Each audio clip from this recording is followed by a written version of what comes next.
Hello, how are you? Um, this is Tim. I'm reading from Those Christianities, and I'm reading about the Gnostics. Gnostics are probably some of the most interesting Christians that exist. Maybe the Jesuits, maybe the liberation theologists are really good, but the Gnostics are very interesting. Tenets of the Gnostics. As we have seen, Gnostic Christians maintain that in the beginning there was only one. This one God was totally spirit, totally perfect, incapable of description, beyond attributes and qualities. This God is not only known to humans, he is also unknowable.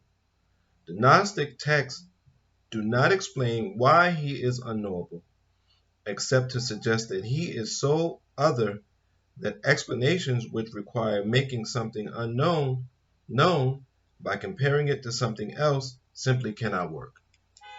According to the sundry Gnostic myths, this one unknowable God, for some unknowable reason, generated a divine realm for himself. In some of these myths, the perfect essences of this one become themselves, somehow self-existent.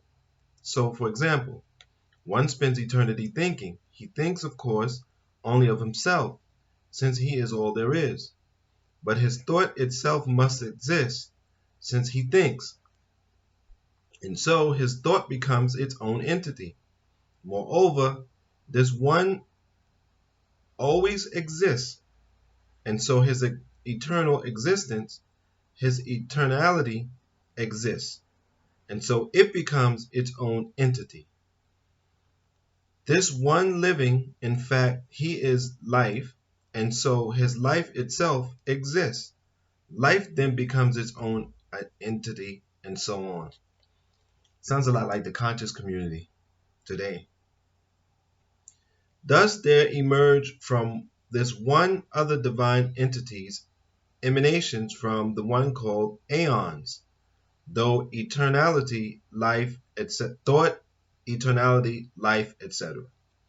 Moreover, some of these aeons produce their own entities until there is an entire realm of the divine aeons, sometimes called the fullness, or using the Greek term pleroma.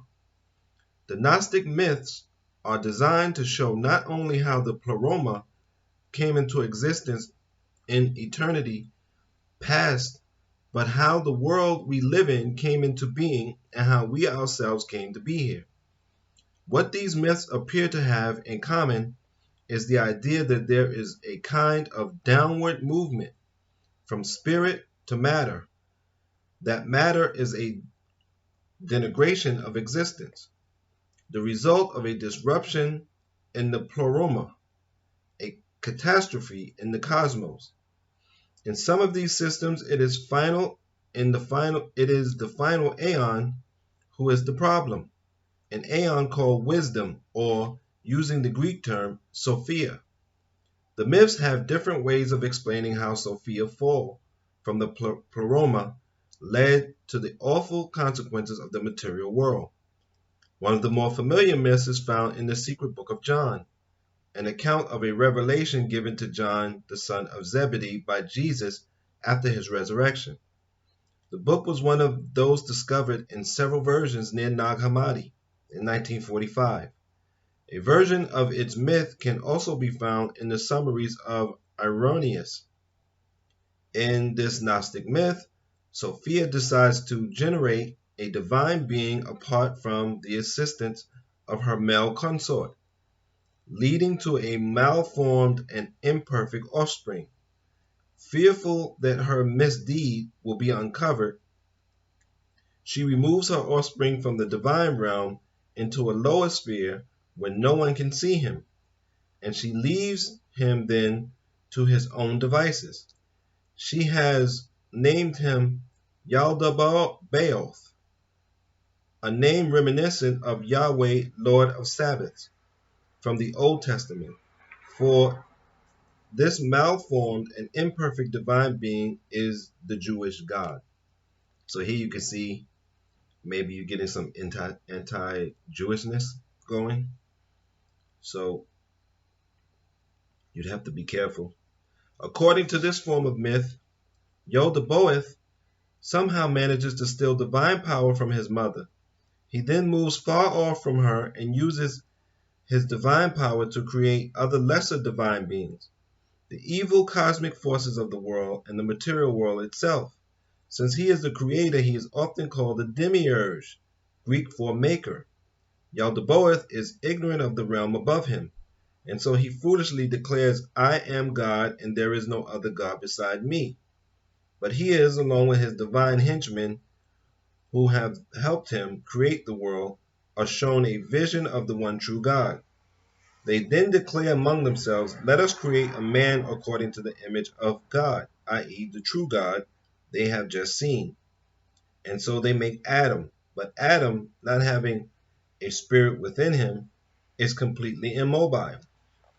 The one true God then tricks Yaldabaoth into conveying the power of his mother into this inanimate being by breathing the breath of life into it, thereby imparting the power of Sophia into humans, making them inanimate or animate, and giving them a power greater than the lesser cosmic forces that Yaldabaoth had created.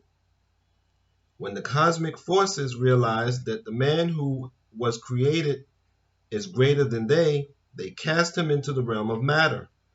But the one true God sends his own thought into man to instruct him concerning his true divine nature, the, the manner of his descent into the realm of matter, and the way in which he can re-ascend. So you see, it's really a lot of mythology.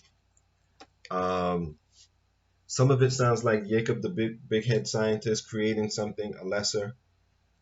Some of it sounds like Grendel, and so you know, mythology is good if you use it properly. In other words, you use it to look at the essence or the concept that it's trying to teach. And what we want to do is we want to expand ourselves to the, I don't like to say highest because I don't like hierarchies, but to the furthest most um, existence. Expand your mind, expand your consciousness, expand it to the furthest most. Stretch yourself. I heard one pastor say in church one day, you have to stretch yourself. And basically, that's what we want to do. And that's how you can use this mythology for yourself. Or just read it to be entertained or to be motivated to study and to ask the questions, what is the nature of what we call God? Until next time, I thank you for your support and I say take care of your mind, take care of your body, and be safe.